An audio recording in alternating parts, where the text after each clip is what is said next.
Collision detection is important if you want to build particle systems where elements interact with each other, or when you are building JavaScript games and you want to detect when two objects collide, or maybe when you want your canvas animations to interact with regular website elements. Three of the most common techniques we use for games and creative coding are collision detection between circles, rectangles, and polygons. There are also other potential scenarios, and some clever people came up with interesting ways how to detect them with code. Some are easier than others. One of the most useful ones is collision detection between two circles.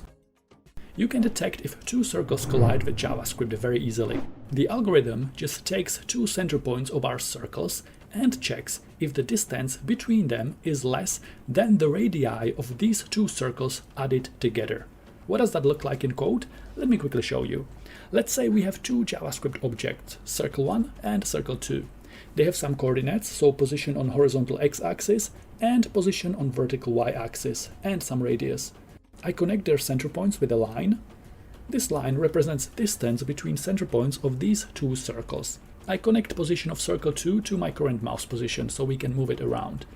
If the distance between these two center points is more than radius of circle 1 plus radius of circle 2, we know they can't collide. If the distance is the same, we know they touch, and if the distance is smaller than sum of these two radii added together, we know the circles overlap, they collide.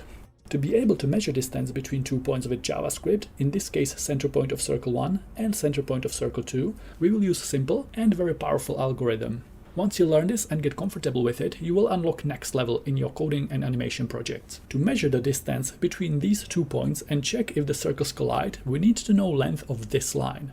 We calculate it by imagining there is a right angle triangle in between, like this. In this triangle, our distance is actually hypotenuse, the longest side of a right triangle, opposite to the right angle. This is the right angle, 90 degrees. We know x and y position of center point of circle 1, and we also know x and y position of center point of circle 2.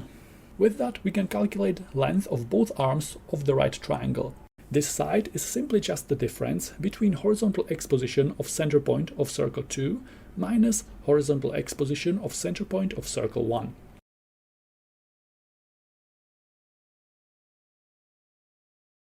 We can do the same thing to calculate this side. Vertical position of this center point minus vertical position of this center point. Now we have this imaginary right triangle between our 2 points. We know this side, we know this side, and we know this is a right angle, 90 degrees. Now we want to know how long is this side, hypotenuse of our triangle, opposite to the right angle. We can achieve that easily with Pythagorean theorem. It allows us to calculate relations among the 3 sides of a right triangle. Imagine we draw squares on top of each line like this. Pythagorean theorem tells us that the sum of the areas of the 2 squares around the right angle equals to the area of the square on the hypotenuse. C squared is equal to a squared plus b squared. That means c is square root of a squared plus b squared. If you want to know why this is true, check out Radu's video. I will link it in the video description. So distance between center point of circle 1 and center point of circle 2 is dx times dx, which is side a squared, plus dy times dy, side b squared. This would give us squared value, and I want square root, so I wrap it in math.square-root like this.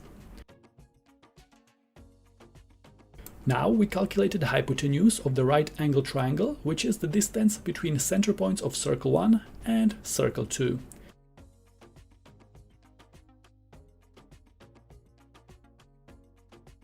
If the distance is less than radius of circle 1 plus radius of circle 2, we have collision.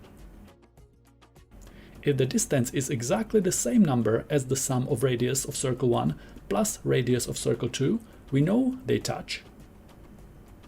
If the distance is more, we know there is some space between the circles and they don't collide. If you want to see this technique implemented in an actual project, I used it in some of my most popular tutorials, for example to create this effect or this game. Both of these videos are beginner friendly. I will link them in the video description. Another simple collision detection algorithm is between two rectangles. If you want to know how that works, check out this video.